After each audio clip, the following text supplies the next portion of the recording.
Et on va commencer avec cette première question, Véronique. C'est notre question un peu rituelle qu'on pose à tous les invités de notre webinaire. Que représente le vivant pour toi? Quel rapport as-tu au vivant?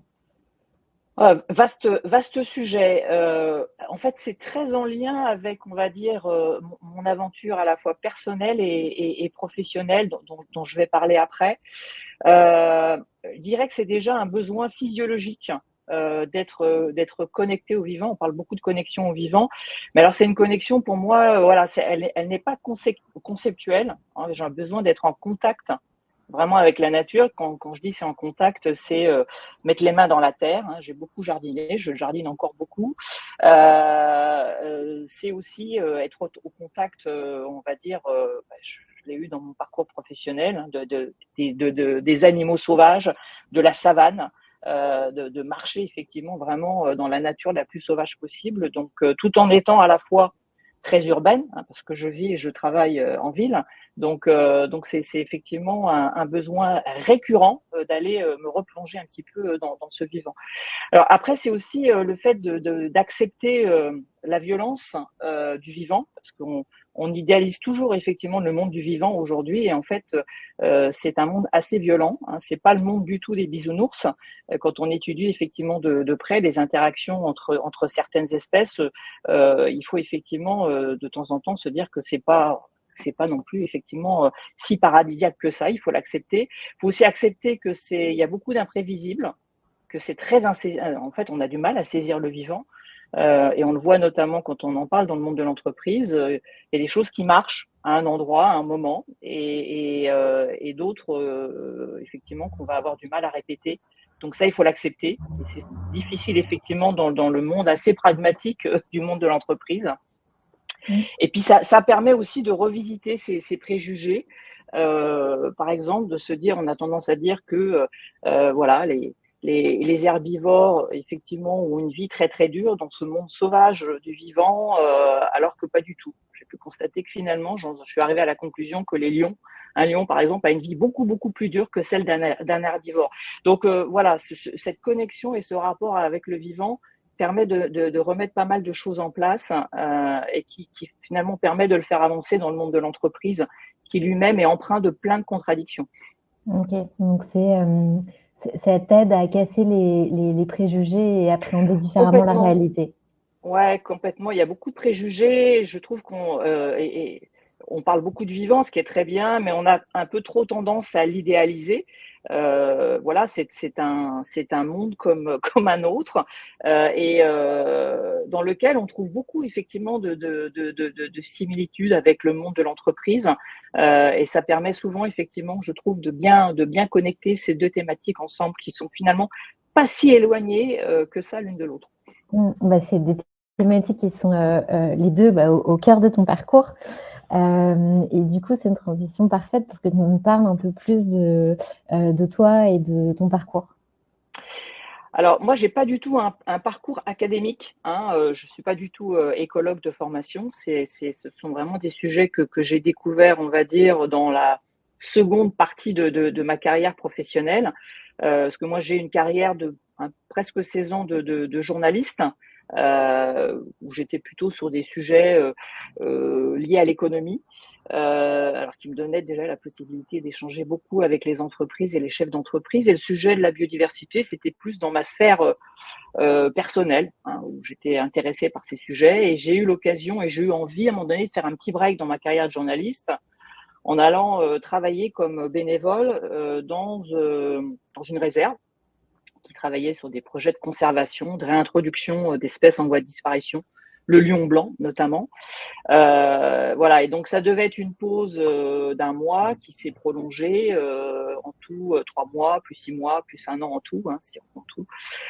Et en fait, très vite, quand je suis arrivée effectivement dans ce programme, je me suis dit, quand je reviendrai à Paris, je ne veux plus effectivement faire ce que j'ai fait depuis des années. J'ai envie de travailler sur ce sujet. Alors, j'avais pas forcément l'ambition ni l'envie de retourner à la fac pour suivre effectivement une formation en écologie. Donc j'ai tout appris sur le terrain. Et c'est pour ça que je suis très modeste en disant j'ai pas la connaissance effectivement de scientifiques que l'on a qui connaissent ces sujets par cœur en étant très spécialisés. Mais ça m'a permis effectivement de toucher du doigt des solutions, des situations avant et après, c'est-à-dire avant, quand il n'y avait pas d'activité humaine, et après, de tester des solutions aussi. Donc en fait, j'ai fait un apprentissage très très rapide, voilà. Et donc en 2005, ça m'a conduit à créer ma première société de conseil en biodiversité, qui a été la première en France, que j'ai cédée en 2016. J'en ai quitté la présidence en 2018 et je recréé une autre société qui s'appelait Biodivcorp. Je fais la même chose en fait depuis presque 20 ans. Mon métier, c'est d'accompagner les entreprises à intégrer la biodiversité dans leurs activités,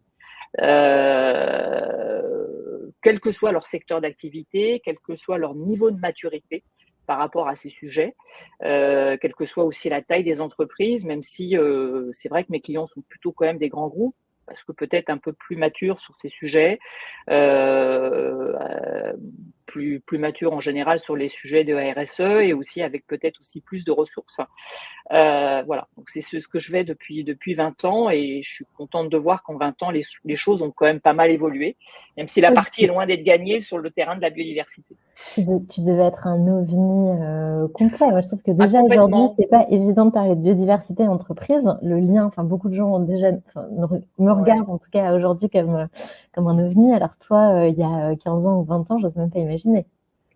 Une extraterrestre, véritablement, quand on parlait de ces sujets, on sentait qu'on nous recevait gentiment, pour effectivement plus par curiosité, mais quand je les interrogeais sur est-ce que pour vous voyez un petit peu effectivement les liens que vous pouvez avoir avec ce sujet, il y avait un blanc en face de nous, et puis gentiment on nous disait, vous savez, nous on est déjà au démarrage de notre voyage en matière de développement durable, on est plutôt focalisé sur le climat, donc la biodiversité, on verra bien.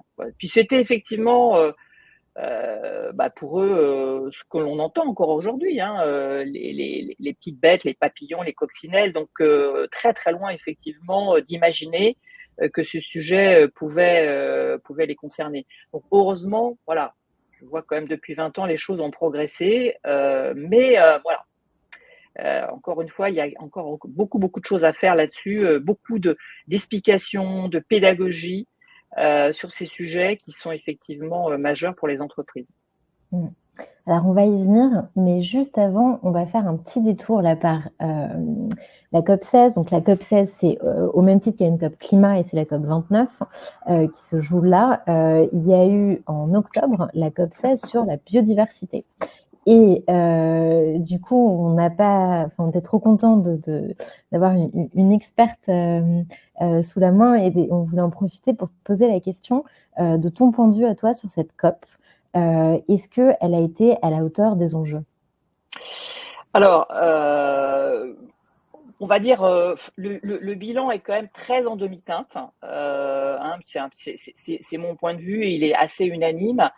Encore une fois, c'était pas non plus une COP 16 pour laquelle on attendait énormément de choses par rapport à la dernière, hein, la COP 15 qui a eu lieu il y a 2 ans, a été très importante, et elle a marqué effectivement en fixant ce qu'on appelle la nouvelle feuille de route mondiale en matière de biodiversité, comme un peu on l'a eu avec le climat, avec les accords de Paris. Donc elle a fait référence, elle fait toujours référence, et la COP 16, elle était plus effectivement là pour ce qu'on appelait, c'est la mise en œuvre finalement des objectifs qui ont été fixés lors de cette COP 15. Voilà. Mais au-delà de ça, si on fait le bilan, alors vraiment une grosse déception sur 2 sujets majeurs.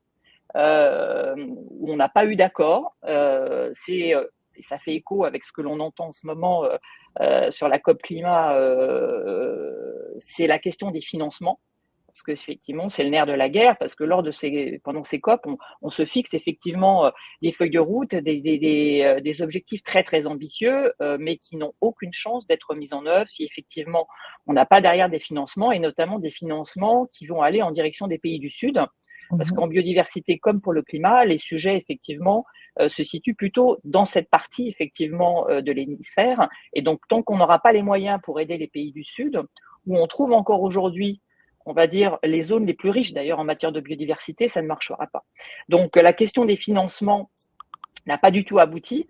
Pour mémoire, on sait qu'aujourd'hui, il faudrait à minima chaque année l'équivalent de 200 milliards de dollars pour effectivement atteindre les objectifs de la dernière COP 15, notamment qui est de dire de protéger et de restaurer 30% des espaces terrestres et marins d'ici 2030. Donc on en est loin, on arrive très difficilement à réunir 20 milliards de dollars, alors même pas chaque année, effectivement dans des fonds qui sont destinés aux pays du Sud. Voilà. Donc là-dessus, on n'a pas eu d'accord du tout. Donc c'est très critique parce qu'on ne sait pas du tout effectivement comment les choses vont pouvoir être mises en œuvre. Et l'autre point de déception, c'est le dispositif qui permet de suivre l'évaluation des progrès dans la mise en œuvre de la feuille de route dans chacun des pays. Parce que les COP, c'est le même principe, on se fixe des accords et charge après à chaque pays de mettre en œuvre ces accords à l'échelle nationale, soit par le truchement de réglementation ou d'autres outils. Et donc, on attendait beaucoup, effectivement, pour voir où en étaient les 196 pays qui font partie, qui ont ratifié la CDB, qui est le support de la COP. Et en fait, ça a été très décevant parce qu'en fait, sur les 196, il y en a seulement 44 qui ont mis à jour leurs plans nationaux en matière de biodiversité et 119 qui ont juste proposé des objectifs. Voilà. Donc non seulement c'était très décevant de voir que finalement il n'y a pas beaucoup de pays qui ont avancé, et puis on n'a pas d'outils. Il n'y a pas d'outil aujourd'hui qui a été entériné pour pouvoir suivre dans le temps effectivement et donner les moyens aux pays de suivre et d'évaluer la mise en œuvre de leur progrès. Donc c'est très flou. Encore une fois, c'est des objectifs qui n'ont pas de suivi. Donc ça, c'est la partie un petit peu décevante. Bon, heureusement, il y a eu quand même des bonnes nouvelles, notamment pour, on va dire, les communautés, les peuples indigènes et les communautés locales, qui sont malheureusement souvent, effectivement, un peu mis à l'écart dans ces discussions, alors que, surtout en matière de biodiversité, ils ont un rôle clé. Il faut savoir qu'une grande partie justement des zones aujourd'hui très riches en matière de biodiversité, on parle des hotspots, sont sur effectivement des territoires et des zones qui sont aujourd'hui effectivement gérés par des peuples autochtones. Donc pour une fois, ils ont eu le droit à avoir une sorte de représentation, un groupe au sein de la CDB, ce qui va leur permettre de donner, de pouvoir faire entendre effectivement leur voix lors des différentes négociations internationale sur la biodiversité. Il y a eu une autre décision en lien, on va dire aussi avec les communautés locales et les peuples autochtones, qui sont un peu, on va dire aujourd'hui encore les garants de la biodiversité. C'est la mise en place d'un fonds. On appelle ça le fonds Cali, Cali, donc là où se déroulait la COP 16 en Colombie, qui va permettre en fait de redistribuer, de partager les bénéfices qui sont issus du séquençage numérique des ressources génétiques sur les plantes et les animaux. Donc en fait, il faut savoir qu'il y a dans le monde, et principalement aux États-Unis, des énormes bases de données en fait dans lesquelles on va pouvoir effectivement, les entreprises de la pharmacie, des biotech, de l'agroalimentaire peuvent aller effectivement se servir souvent gratuitement, aller effectivement récupérer ces séquençages issus de l'ADN par exemple, et les utiliser effectivement dans le cadre de leurs brevets, de leurs produits, etc. Ce qui a été décidé, c'est il fallait effectivement redistribuer et faire partager effectivement tous les bénéfices qu'elles ont tirés auprès des populations qui se trouvent dans les pays où on a effectivement réussi, découvert il y a très longtemps effectivement et séquencé effectivement tous ces produits. Donc ça c'est une bonne nouvelle. Après, ça reste encore sur des démarches volontaires parce que c'est les entreprises à qui on va demander de reverser une partie. Alors, c'est, on va dire, à peu près 0,1% du chiffre d'affaires ou 1% des bénéfices des entreprises. Donc, c'est plutôt des grandes entreprises qui sont vraiment visées. Mais pour l'instant, c'est sur la base du volontariat. Donc, on ne sait pas du tout effectivement comment les choses vont se dérouler. Donc, il faudra voir dans 2 ans, lors de la prochaine COP, comment effectivement est-ce qu'il y a eu des entreprises qui ont commencé effectivement à prendre part à ce dispositif. Là, pour l'instant, les plus concernés ont dit on va voir, on va regarder comment ça fonctionne, qu'est-ce qui est concerné en termes de revenus. Parce que potentiellement, il y a des calculs qui ont été faits. On se dit ça pourrait ramener l'équivalent de 1500 milliards de dollars Donc, quand on voit effectivement les besoins en termes de financement pour la biodiversité, ça pourrait être une manne très intéressante. Mais tant que ça va rester effectivement sur la base du volontariat et que ce ne sera pas cadré, j'ai peur qu'effectivement, il ne se passe pas grand-chose sur ce volet-là. Okay. Voilà. Et le dernier point positif, qui fait le lien un petit peu avec ce que l'on va dire sur les entreprises, c'est qu'on a constaté une très, très forte mobilisation du secteur privé. On l'avait déjà noté lors de la dernière COP 15, mais là, il y a eu environ 3000 délégués du monde à la fois alors des affaires, c'est-à-dire des entreprises, et du secteur de la finance. Donc, c'est 3 fois plus que la dernière COP. Et ce qui montre vraiment l'intérêt de ce secteur privé pour le sujet de la biodiversité. Il y avait carrément effectivement des ateliers, une partie, un programme qui était vraiment uniquement centré sur business et biodiversité. Donc ça, c'est plutôt effectivement un bon signe à suivre, effectivement. On va voir si ça se concrétise véritablement dans les actions menées par les entreprises. Ça, c'est encore un autre sujet. Ouais, donc finalement, enfin, peut-être la ligne d'horizon qui pourrait se dessiner, c'est de se dire si les États prennent, c'est peut-être du monde privé, surprenamment, que pourrait venir une mobilisation et des solutions concrètes avant même la force publique, quoi. Alors, tout à fait, et c'est assez curieux d'ailleurs, et c'était le cas lors de la dernière COP 15. Il y a eu une coalition internationale qui s'appelle Business for Nature, qui regroupe beaucoup de grandes entreprises internationales et qui, en fait, avait lancé un plaidoyer en disant, voilà, il faut que les États obligent les entreprises, notamment à faire des évaluations de leurs interactions avec la biodiversité pour qu'elles puissent ensuite effectivement mettre en place des plans d'action assez efficaces. Donc, c'était vraiment une demande de la part des entreprises. Bon, après, on sait toujours que c'est entre les déclarations, les bonnes intentions et la pratique, il y a souvent effectivement un écart assez important. Voilà. Mais ce qu'il faut retenir, c'est que le secteur privé tient effectivement à tenir un rôle important dans toutes les négociations internationales qui se décident aujourd'hui en matière de biodiversité. Ok. Merci beaucoup. Alors, on n'a peut-être pas fait tout à fait les choses dans l'ordre parce qu'on parle de ces solutions et de ces États qui se mobilisent sans parler de cette crise. Et donc, c'est l'occasion.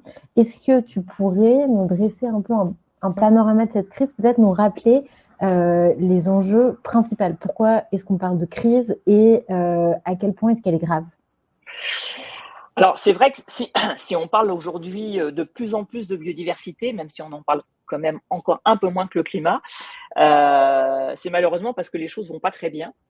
Voilà, donc l'idée, c'est pas trop de plomber l'ambiance. Il y a énormément aujourd'hui, effectivement, d'articles, de littérature sur la crise de la biodiversité. Donc, oui, on est face à une crise de la biodiversité. Certains scientifiques commencent effectivement à dire que on est à l'aube de ce que l'on pourrait appeler la 6e extinction massive de la biodiversité. Donc c'est pas rien. Donc on peut considérer qu'on a commencé effectivement à mettre un peu un pied dans la porte. Donc pour donner une idée, on considère aujourd'hui que le rythme d'extinction des espèces, qui est un bon indicateur en fait pour les crises de la biodiversité, il est entre 100 et 1000 fois supérieur à ce que l'on a pu connaître et observer au cours effectivement des dernières crises, et en tout cas au moins des 10 derniers millions d'années. Voilà. Donc les choses effectivement s'emballent et vont très très vite.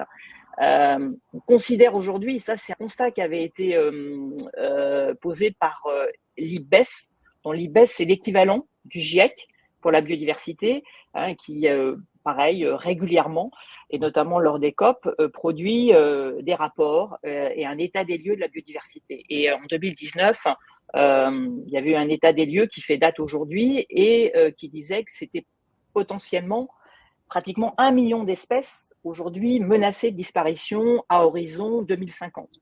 1 million d'espèces, il faut savoir qu'aujourd'hui, on considère qu'on en a enregistré, c'est-à-dire identifié, environ 2 millions. Donc, ça veut dire que c'est une espèce sur deux qui est menacée de disparition d'ici, effectivement, on va dire, une échéance assez courte, 2050, c'est demain. Et ça touche toutes les espèces, hein. Alors certaines plus que d'autres, les insectes notamment, mais voilà, on a un tableau effectivement aujourd'hui qui est très très sombre. Alors on a eu il y a un mois une nouvelle étude de la part du WWF qui fait date, qui s'appelle l'indice Planète Vivante et qui mesure tous les 2 ans l'abondance des populations, effectivement, des vertébrés sauvages.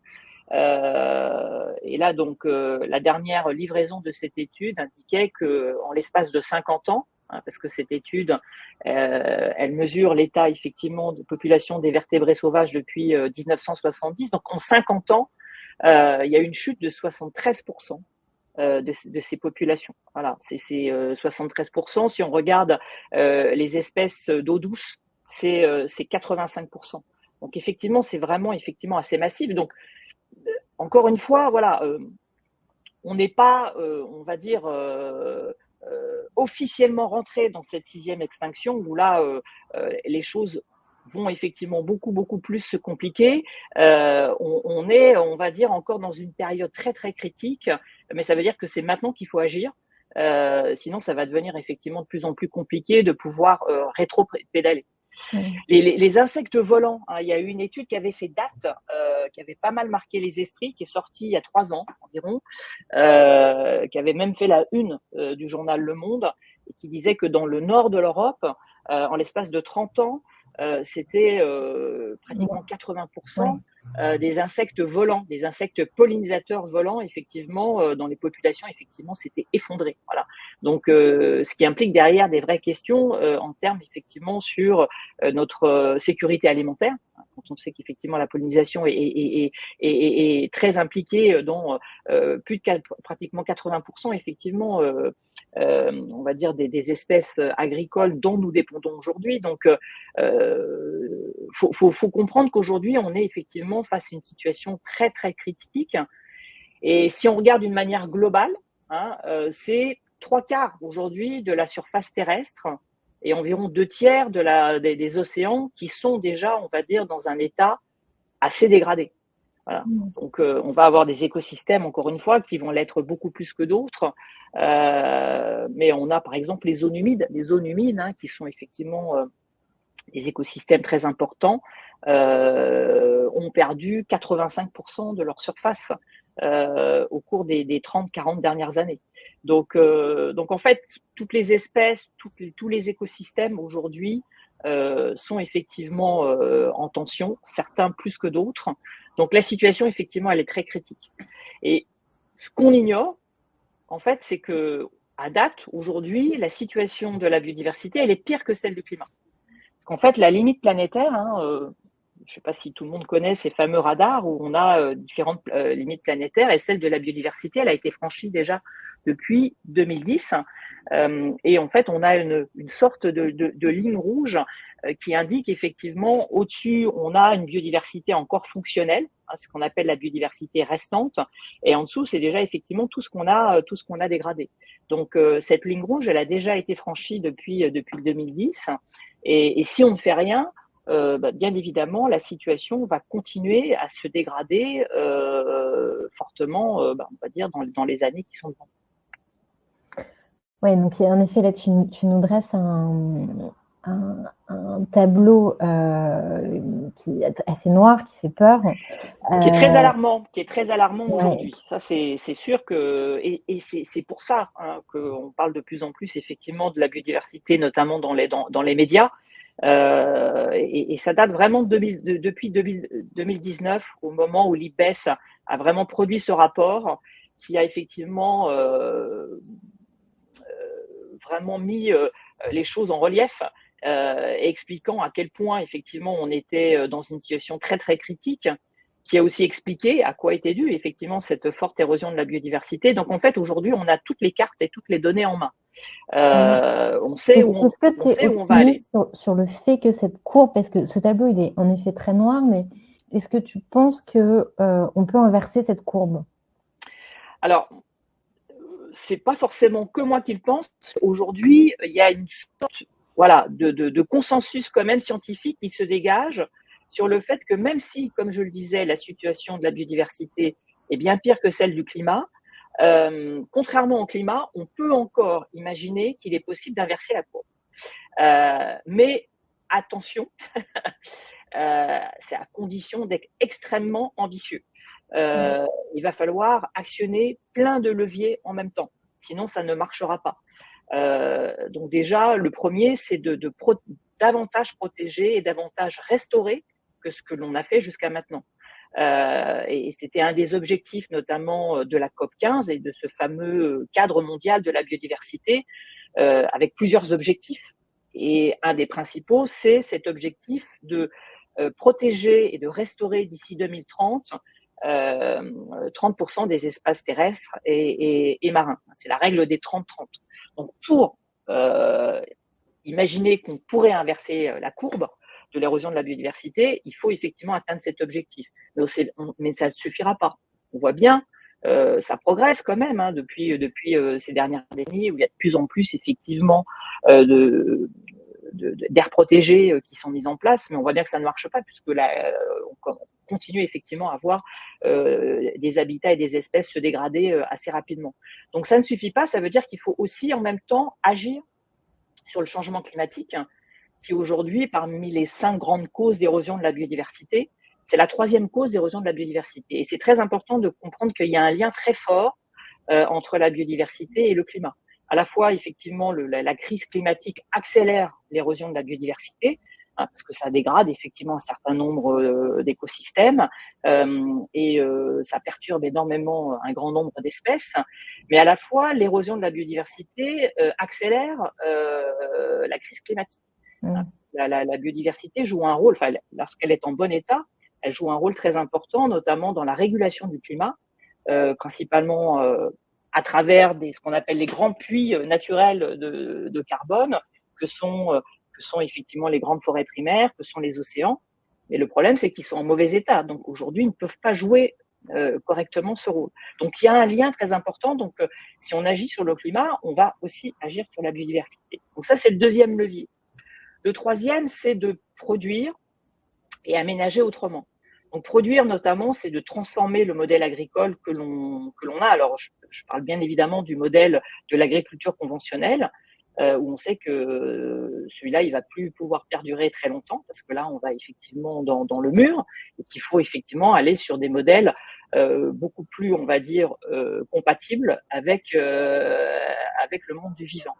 Alors c'est en cours, mais c'est pas suffisant non plus.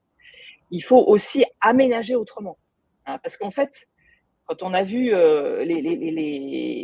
les informations qui ont été, les données qui ont été annoncées par l'IPBES sur l'érosion de la biodiversité, hein, la première cause d'érosion de la biodiversité, c'est le changement d'usage des sols et des mers. Le changement d'usage des sols ou des terres, il est lié principalement, encore une fois, à l'agriculture conventionnelle que l'on connaît dans un certain nombre de pays, dont la France, et aussi à l'artificialisation du territoire, parce qu'on est de plus en plus nombreux sur Terre, donc il faut construire des logements, des infrastructures, des routes, des écoles, etc., etc. Donc ça veut dire qu'aussi il faut aménager autrement pour stopper l'érosion de la biodiversité, l'artificialisation des sols. Donc en France, par exemple, on a cette fameuse loi ZAN, zéro artificialisation nette, avec un objectif d'ici 2050 qui est de dire, l'idée c'est pas de dire qu'on va arrêter de construire et d'aménager, mais qu'il va falloir trouver des solutions pour effectivement arriver à un solde net d'ici 2050. Donc si on construit, si on continue à artificialiser, si on n'a pas trouvé d'autres solutions, ça veut dire qu'il faudra restituer, renaturer des zones aujourd'hui qui ont été depuis très très longtemps dégradées, artificialisées, polluées, etc.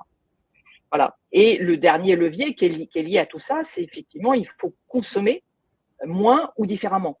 Parce qu'on parle toujours effectivement de la responsabilité des entreprises, et bien évidemment, elle est majeure, Mais il ne faut pas oublier qu'il y a aussi la responsabilité effectivement de nous tous. Hein. Nous sommes des citoyens, des consommateurs qui consommons les produits effectivement qu'on nous propose aujourd'hui.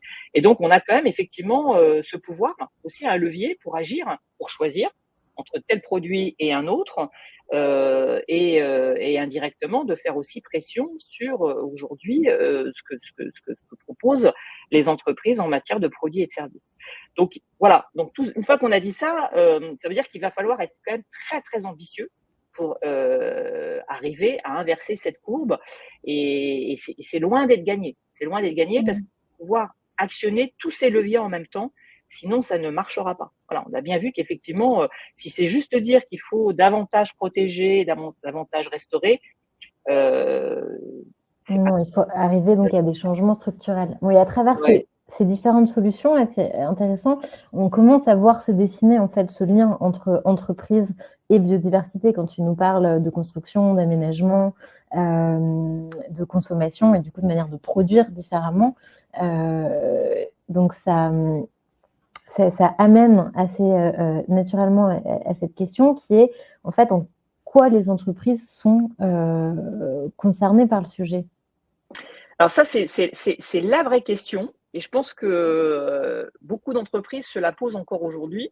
Hein, je pense qu'elles ont toutes compris qu'il y avait un sujet effectivement sur la biodiversité qui devient aussi important que celui du climat, mais c'est très difficile en fait pour elles de comprendre finalement en quoi elles sont concernées par ce sujet. Donc en fait, ce qu'il faut qu'elles comprennent, hein, c'est ce que tous les acteurs aujourd'hui qui travaillent sur ces sujets essayent de leur faire comprendre, c'est qu'elles sont déjà très dépendantes de la nature et du vivant. On parle de services écosystémiques, hein, c'est un concept qui est sorti, on va dire début des années 2000. Il y a eu une vaste étude qui a été proposée par les Nations Unies, hein, et qui a été portée par des milliers de scientifiques et d'économistes dans le monde pour faire comprendre à la fois, on va dire, à l'humanité et aux acteurs économiques le niveau de dépendance qui existait entre la vie humaine et les activités humaines par rapport à la biodiversité. Donc ces services écosystémiques, en gros, il y a 4 grandes catégories. Hein. Il y a des services qui vont fournir des matières premières, on parle d'approvisionnement, donc pour l'agriculture, pour la pharmacie, pour construire avec le bois, etc. Donc on a effectivement toute cette catégorie de services. On a après 2 autres catégories de services. On parle de services de support ou de régulation qui sont assez invisibles en fait. Et c'est pour ça qu'on n'y fait pas attention. C'est effectivement des services qui vont permettre d'avoir, on va dire, une bonne qualité de l'air, une bonne qualité de l'eau, de réguler le climat, comme je l'évoquais tout à l'heure, de lutter contre l'érosion des sols, d'être favorable à la formation des sols, la pollinisation, ça en fait partie. Donc tout ça, tous ces services, effectivement, sont essentiels. Et après, il y a une dernière catégorie de services dits culturels, qui sont effectivement un peu plus difficiles, on va dire, à percevoir, mais qui sont très importants, qui vont notamment permettre d'avoir toute cette beauté des paysages, qui nous permettent effectivement de nous aérer les neurones lorsqu'on va se promener en forêt, etc. Ce sont des services effectivement qui sont portés par la nature. Voilà. Et tous ces services effectivement sont pour certaines activités déterminants. Déjà, il faut savoir que s'il n'y avait pas de nature, il n'y a pas de vie. Hein. Prenons juste la question de l'eau. On sait aujourd'hui, et l'eau, ça fait partie du vivant. Si on n'avait pas effectivement, s'il n'y a pas d'eau, et le sujet est effectivement vraiment d'actualité, hein, il n'y a pas de vie, il y a beaucoup d'activités économiques qui ne peuvent pas fonctionner effectivement sans eau. Donc, quand on voit aujourd'hui certains arrêtés sécheresse qui deviennent de plus en plus fréquents dans certaines régions du monde et en France aussi, hein, qui vont effectivement pendant une semaine, 2 semaines, mettre à l'arrêt une usine parce que y a un arrêt préfectoral qui leur dit c'est plus possible effectivement d'utiliser de l'eau pour faire tourner vos usines, ça devient un vrai sujet. Donc aujourd'hui, on considère que c'est plus de 50% de l'économie mondiale qui dépend directement de la biodiversité. Et il y a des services écosystémiques qui ont même été valorisés par des économistes, hein, la pollinisation, qui est effectivement très très importante pour l'agriculture et toute la filière agroalimentaire. Très vite et très souvent, il y a effectivement des scénarios qui sont dressés pour dire si effectivement cette pollinisation devait s'écrouler ou carrément venir à disparaître, combien ça pourrait coûter à certaines activités, etc. Donc il faut que les entreprises comprennent qu'elles sont très, très dépendantes. Et dans l'actualité, il y a eu cette étude très récente de la part de la Banque centrale européenne qui a fait beaucoup de bruit et très intéressante parce que émanant d'un organisme financier aussi respectable que la Banque centrale européenne, c'était quand même effectivement assez important et un signal très très important. Et qu'est-ce qu'elle a révélé cette étude? C'est que 72% des entreprises de l'Union européenne dépendent fortement et de manière très critique de la biodiversité. Donc c'est environ 3 millions d'entreprises qui dépendent fortement effectivement de ces services que j'ai pu évoquer. Donc ça peut être l'accès à l'eau, la qualité des sols, le rôle des pollinisateurs. Voilà, tout ça effectivement, typiquement, ce sont effectivement des liens très très très très très importants avec des activités économiques. Alors on va avoir des secteurs, bien évidemment, qui sont beaucoup plus concernés. En premier lieu, on pense toujours à la filière agroalimentaire, et ce qui est normal, parce que c'est une activité qui est ultra dépendante de la biodiversité, dépendante de la qualité des sols, et on voit aujourd'hui qu'on est déjà confronté à un vrai sujet sur le rendement des sols. On a des zones effectivement où les sols sont aujourd'hui, on va dire, morts. Donc ça implique effectivement des problèmes de rendement, des problèmes de rentabilité, du coup potentiellement des denrées agricoles dont les coûts risquent de s'envoler. On l'a vu au cours de ces derniers mois sur la question du cacao, sur la question des oranges. On l'a évoqué beaucoup pour des raisons climatiques, mais c'est pas que climatique, c'est aussi lié effectivement à des services écosystémiques qui aujourd'hui ne fonctionnent plus correctement. C'est 60% des services écosystémiques aujourd'hui qui sont dans un état fortement dégradé. Donc c'est très important pour les entreprises. On l'a vu avec les inondations de Valence, par exemple, parce que c'est un sujet climatique, mais le fait que les sols, parce qu'ils sont complètement bétonnés, ne peuvent pas absorber l'eau, ça a contribué, en fait. Et donc là, c'était un mix parfait entre cette crise climatique et cette crise de la biodiversité, ce système écosystémique des sols qui ne fonctionnait pas. Et c'est ça qui a fait cette catastrophe, quoi. Complètement. On voit effectivement là aussi le lien où on dit souvent effectivement c'est la faute au climat, etc. Et c'est important. Hein. C'est vrai que le climat est responsable, on va dire, de beaucoup effectivement de conséquences aujourd'hui sanitaires, sociales, économiques. Mais on retrouve très souvent effectivement le sujet de la biodiversité derrière effectivement toutes ces graves crises. Et la question de l'artificialisation des sols, effectivement, est vraiment à ce sujet. D'où aujourd'hui, dans certains pays, et je parlais effectivement de la France, mais même l'Union européenne, à un moment donné, a envisagé d'appliquer aussi une sorte de réglementation pour limiter, voire stopper ce phénomène d'artificialisation des sols qui conduit aujourd'hui à des crises effectivement dramatiques comme celle qu'on a vues dernièrement à travers les inondations. Des problèmes aussi quand on vit de plus en plus des épisodes de canicule l'été. On voit aujourd'hui que dans les villes, le fait de commencer à les revégétaliser, à créer des îlots de nature, à commencer, on va dire, à enlever le béton, à désimperméabiliser, ça joue énormément sur la qualité de vie des gens qui vivent dans ces villes. Donc ce sont des sujets effectivement qui sont ancrés dans la vie des gens et dans la vie des entreprises. Alors je parlais de l'agroalimentaire, mais il n'y a pas que l'agroalimentaire, c'est évident, ils sont très liés. Mais si on prend la même chose en fait des entreprises de services, comme la banque et l'assurance, ils sont aujourd'hui effectivement très au fait de ces sujets. Et d'ailleurs, dans l'étude de la Banque centrale européenne, l'idée c'était bien ça, c'était de mesurer effectivement le niveau de risque pour effectivement tous les encours qui sont aujourd'hui détenus à travers des fonds d'investissement. Et ce qui a été mesuré dans cette étude, c'est que 75% des prêts de la zone euro sont effectivement accordés à des entreprises qui sont très dépendantes de la biodiversité.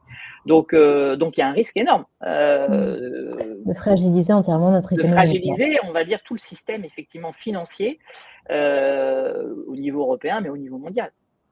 Donc en gros, pour résumer, on voit qu'il y a une crise énorme de la biodiversité, que les entreprises en ont assez peu conscience parce que ça passe par cette notion de dépendance à des services écosystémiques qui aujourd'hui sont gratuits, ne rentrent pas dans leur compta, et donc ça permet aussi de passer sous les radars un peu de ces dépendances. Néanmoins, on comprend bien que cette dépendance à la biodiversité risque, en période de crise, du coup, de les fragiliser économiquement et donc potentiellement de faire vaciller les entreprises et notre économie en général, quoi. Oui, et puis alors là, j'ai parlé des dépendances. Ça, c'est effectivement, on va dire, l'explication à la question en quoi on est concerné. Voilà, c'est qu'on est fortement, quelle que soit son activité, on a bien compris que certaines plus que d'autres. Mais qu'est-ce qui se passe? C'est qu'on se tire une balle dans le pied, c'est-à-dire qu'on est dépendant, mais certaines activités vont exercer des pressions sur la biodiversité. Et encore une fois, certaines plus que d'autres. Si on reprend l'exemple de la filière agroalimentaire, qui repose sur l'agriculture, c'est aujourd'hui une des premières causes d'érosion de la biodiversité. L'agriculture dans le monde, c'est 80% de la déforestation, c'est 70% de l'utilisation de l'eau douce. C'est la principale menace pour plus de 80% des espèces en voie de disparition. Oui, donc elles ne font pas que dépendre de la biodiversité, elles l'impactent également, quoi. Exactement. Et c'est là, effectivement, où elles sont un peu, on va dire, en train de scier la branche sur laquelle elles se trouvent. Hein, c'est très clairement, effectivement, totalement kafkaïen. Donc, tant qu'elles n'ont pas compris, effectivement, cette dépendance, elles continueront à exercer des pressions sur la biodiversité. Et donc, on n'en sortira pas. Donc, cette prise de conscience, elle est aujourd'hui fondamentale pour bien comprendre que c'est pas une question, effectivement, de protéger les abeilles et les papillons, mais que c'est quand même un peu plus sérieux, un peu plus profond que ça. Oui, tout à fait. Et je voudrais vraiment, il nous reste, il y a eu plein de questions, j'aimerais qu'on ait le temps d'y répondre, donc il va nous rester, allez, 5 grosses minutes pour cette partie indispensable de que peuvent faire les entreprises aujourd'hui, comment elles peuvent agir et par quoi commencer. Alors, moi je dis toujours, la première chose à faire, c'est de faire ce travail d'analyse et d'introspection par rapport à ce qu'on disait, c'est d'évaluer, c'est pas forcément de mesurer ou de chiffrer, on peut le faire, mais d'évaluer quelles sont effectivement mes dépendances et les pressions que j'exerce sur la biodiversité.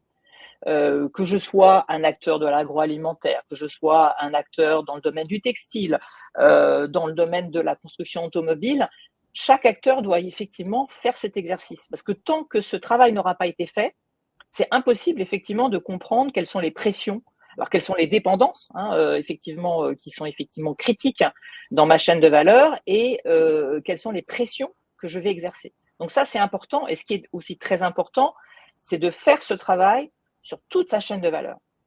Parce que moi, je le vois encore beaucoup aujourd'hui d'entreprises font un peu des analyses, mais au niveau de leur site, de leurs usines, parce qu'elles pensent qu'en fait, elles ont des pressions sur la biodiversité parce qu'elles ont des usines qui potentiellement peuvent artificialiser ou avoir des rejets qui peuvent impacter la biodiversité. Alors, ça peut être le cas, mais très honnêtement, le sujet, il n'est pas là. Le sujet, pour 90% des activités économiques, il se trouve sur l'amont de la chaîne de valeur, c'est-à-dire sur les matières premières, les approvisionnements. Par exemple, si j'ai de l'huile de palme dans mes produits, je dois effectivement aller regarder si cette huile de palme a été impliquée ou pas dans de la déforestation. Voilà, donc il faut que j'aille vraiment faire ce travail et non pas rester effectivement le nez collé sur mes usines parce que les sujets, ils sont pas là. Donc, c'est indispensable de commencer par ça. Et après, moi, j'ai des entreprises qui me disent, mais est-ce qu'il y a des outils qui permettent de faire ça aujourd'hui?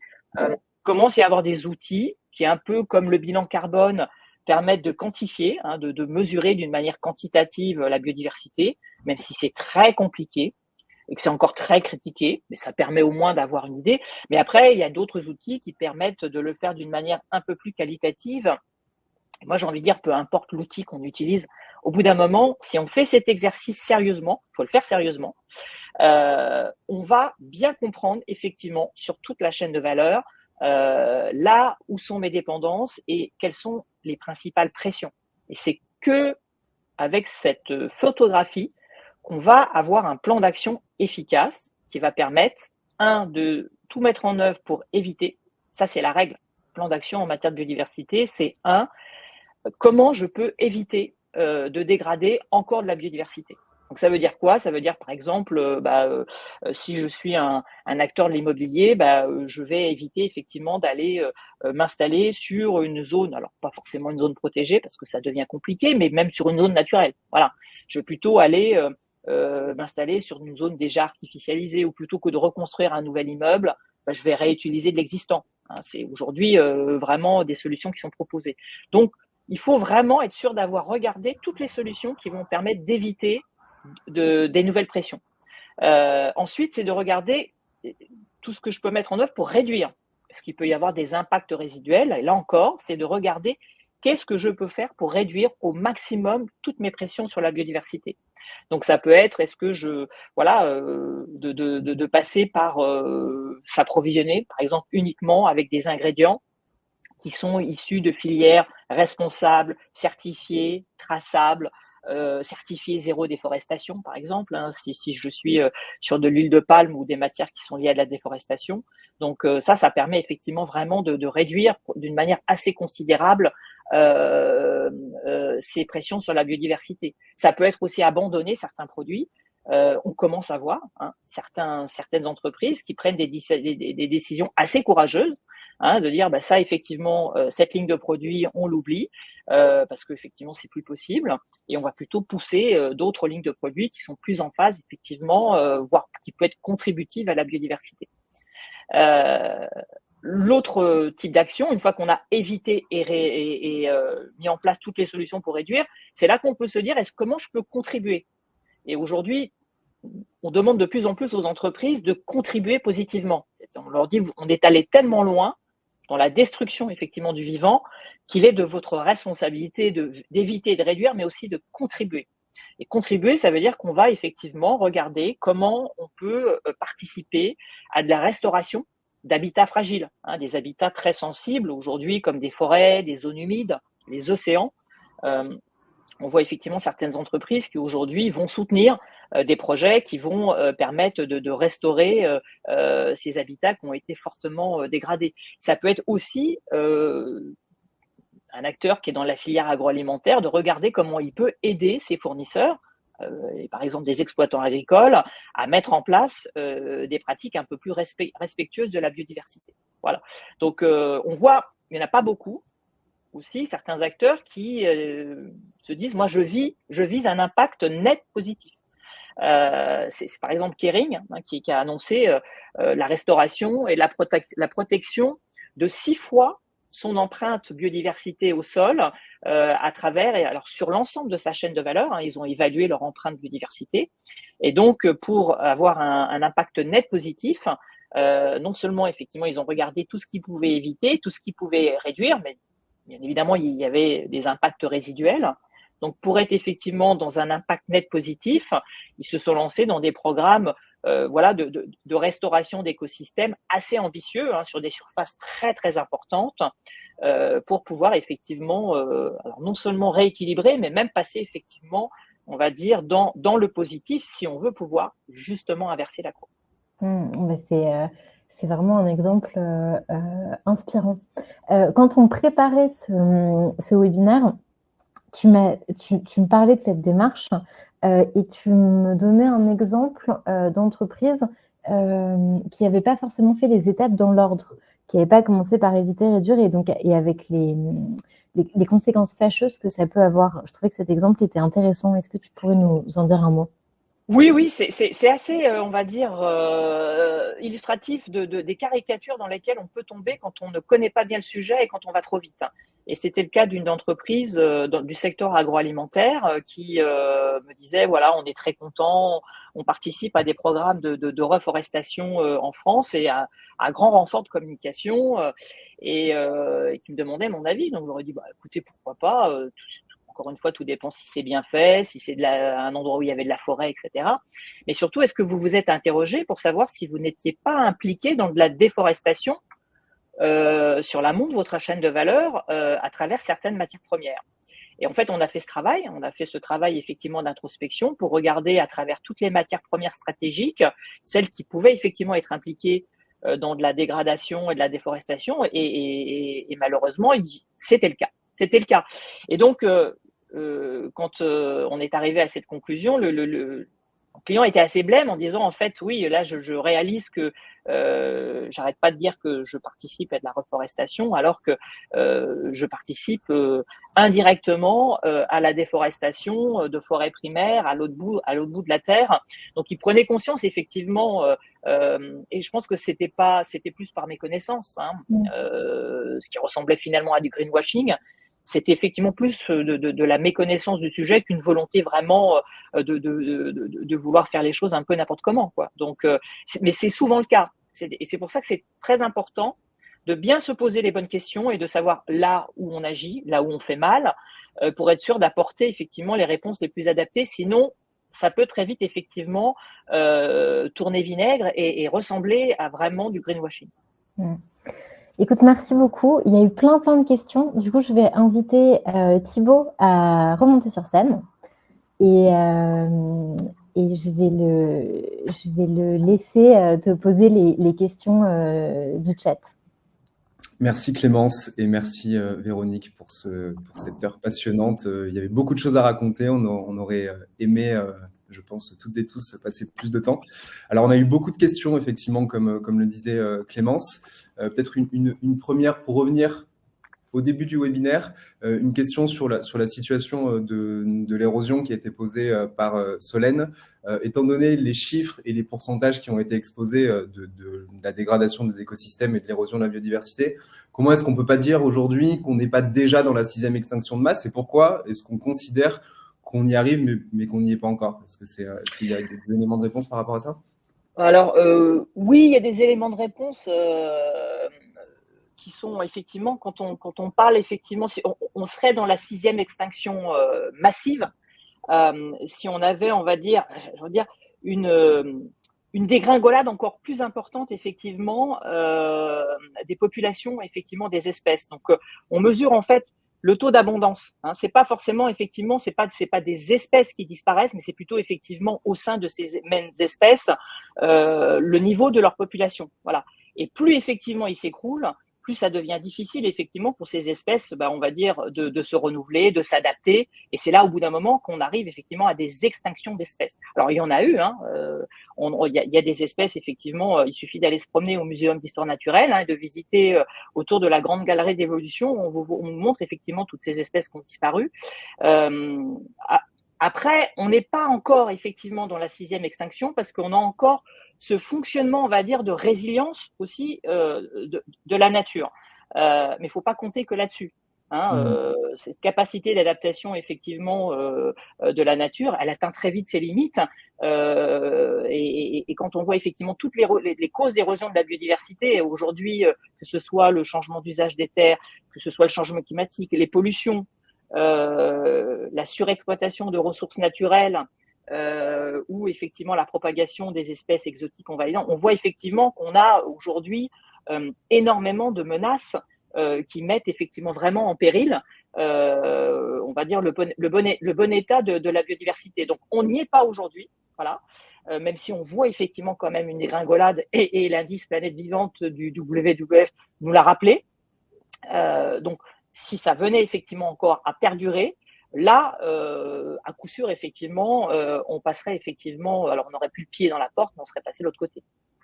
C'est peut-être le message d'espoir qu'on peut poser là aujourd'hui par rapport à ça, c'est qu'on n'y est pas encore complètement. Du coup, on a encore des marges de manœuvre pour éviter d'y arriver. Mais il faut aller très vite, sinon on va arriver à cette extinction. Oui, il faut aller très vite. Et surtout, je disais tout à l'heure qu'on connaît 2 millions d'espèces, mais en fait, on sait qu'il y en a probablement beaucoup plus, entre 8 et 10 millions. Donc, il y a des espèces, en fait, aujourd'hui, qu'on n'a même pas le temps de découvrir, alors déjà, effectivement, elles ont disparu. Alors, des fois, c'est des disparitions, des phénomènes aussi naturels. Hein. Tout n'est pas forcément toujours la faute, effectivement, des activités humaines, mais c'en est quand même, on va dire, à plus de 90%, on va dire, à l'origine. Donc s'il faut agir, c'est maintenant, il faut aller très, très vite. Hein. On n'a pas 10 ans devant nous. Honnêtement, on n'a pas 10 ans devant nous. Merci. Une autre question qui a été posée par Jérôme sur le lien qui existe entre les solutions fondées sur la nature et les services écosystémiques. Est-ce que tu peux nous dire quelques mots sur ça? Alors, les solutions fondées sur la nature, si on prend l'exemple notamment, je parlais tout à l'heure des solutions pour atténuer les effets du changement climatique. Alors, c'est quelque chose qui est beaucoup poussé.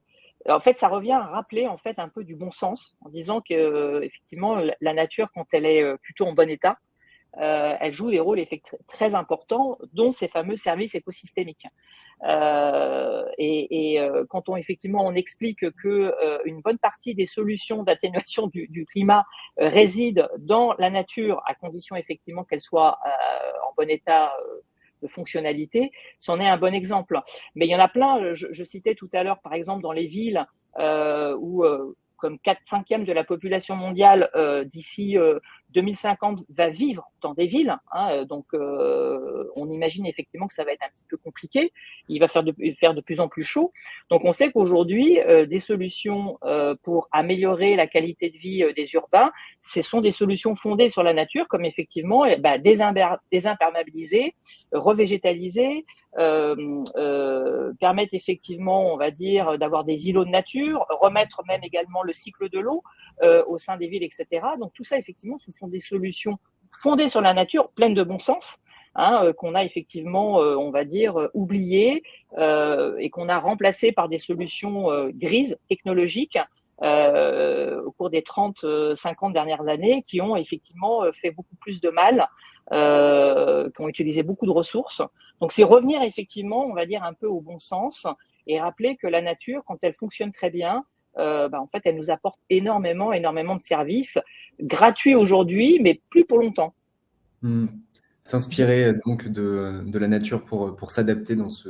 Ouais, je vois que le temps file, Thibaut. Est-ce que tu veux poser une dernière question? Une dernière question très rapide sur est-ce que, Véronique, toi, tu penses aujourd'hui qu'on peut se baser sur des nouveaux récits pour inciter les entreprises à s'engager, au-delà de l'aspect peut-être plus utilitariste qui a été évoqué par rapport aux services écosystémiques? Est-ce qu'il y a un enjeu de récits justement pour embarquer les entreprises sur le sujet de considération des impacts et dépendances à la biodiversité? Alors certainement, moi, très honnêtement, j'ai toujours une approche très pragmatique. On peut effectivement raconter des histoires, des belles histoires. J'ai envie de dire, si elles marchent, tant mieux. Moi, je le vois très honnêtement en travaillant depuis 20 ans auprès des entreprises. Ce qui marche quand même le plus aujourd'hui, c'est le côté très opérationnel, très concret, de mesurer en gros, si je fais rien, combien ça va me coûter. Hein, nous, on fait vraiment des exercices de mesure des risques et des opportunités. Combien ça va me coûter si je fais rien? Combien ça va me coûter si je fais quelque chose? Donc derrière, on peut y mettre des récits et des histoires. C'est généralement plus le métier effectivement des communicants, des gens du marketing, et qui le font parfois très bien. Mais je pense que la priorité aujourd'hui, c'est effectivement c'est de mettre les entreprises face à ces réalités très pragmatiques. C'est comme ça quand même qu'elles travaillent. Il y a des outils qui permettent de plus en plus aujourd'hui d'aller dans ce sens-là. Donc moi, c'est plutôt mon approche. Mais je pense qu'on peut effectivement derrière y mettre des récits pour que les choses soient un peu moins brutes de décoffrage. Allier les deux, donc émotion et pragmatisme. On peut allier les deux, voilà. Mais je pense que l'approche pragmatique aujourd'hui, elle est quand même très, très importante. Voilà. Ouais. Faut pas inverser les rôles. Merci beaucoup Véronique, c'était vraiment passionnant. Alors, et après, on va vous envoyer un petit mail après, dans lequel on va vous renvoyer les liens qui ont été partagés là dans le chat. Vous aurez toutes les ressources à disposition. Pour aller plus loin, on vous invite à découvrir la tribune de Véronique Dame sur Novetic que Thibaut vient de vous envoyer dans le chat. On vous la renverra dans le mail. Notre prochain webinaire, c'est le 16 janvier. Et ce sera avec Marine Calmet sur repenser le lien entre entreprise et nature en donnant des droits à la nature. un nouveau champ de réflexion et d'action plutôt juridique, vraiment passionnant et très innovant. On fait une réunion d'information pour présenter nos différents ateliers de sensibilisation le mercredi 26 novembre à midi, donc la semaine prochaine. Et enfin, vous avez les éléments là pour nous suivre sur LinkedIn, Instagram ou tous les mois dans votre boîte mail avec notre newsletter. Voilà, on espère que vous avez appris plein de choses. Merci beaucoup Véronique.